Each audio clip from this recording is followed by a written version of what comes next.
Kim yaptık abi? Vallahi billahi ya. Abi sorunlarımızı Arkadaşımsın Facebook'ta biliyorsun değil mi? Biliyorum.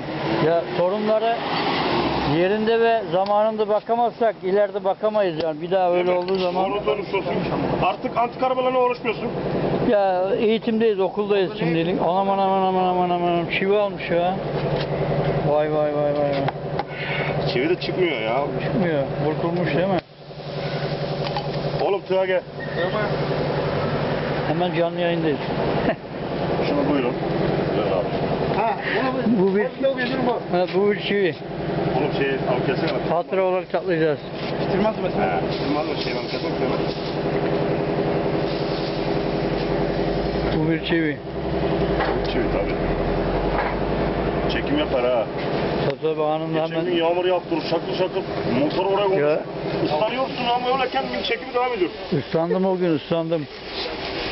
Ve geçen 2-3 yıl önce Hacıabbas Köprüsü'nün oraya, Affi Kuyusu'na oraya şöyle çay geldi. Çay götürüyordu bana. Vallahi. Öyle çekim yaptım. Ama ne yapsın? Senin işin bu. Tamammış hanım. Hadi. Gidelim abi bir dakika abi. Ne yapalım? Gördüm hep öyle yamalar. Ah bizimki de böyle oluyor. Ya. Ha, sizinki böyle olmuyor işte. Böyle oluyorsa üstünde.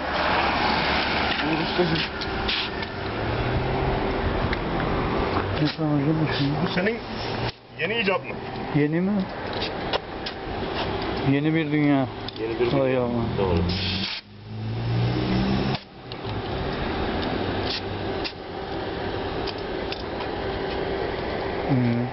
Allah seni tamam. Bir tane şey alacaksın oğlum. Niye alıp geleceksin buraya? Yok tamam. Yok.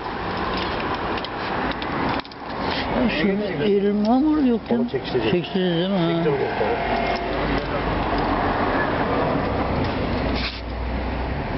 Ne yapacağız?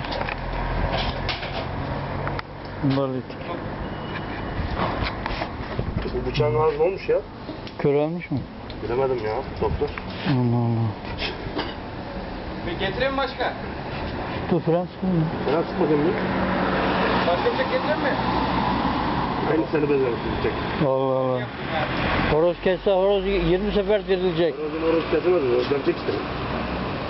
20 sefer dirilecek. Sen çek içiyoruz. Evet. Çek alırsın. İşlerimiz yok. Frene bassana mı doktor? Kasık. Rot falan. Ha.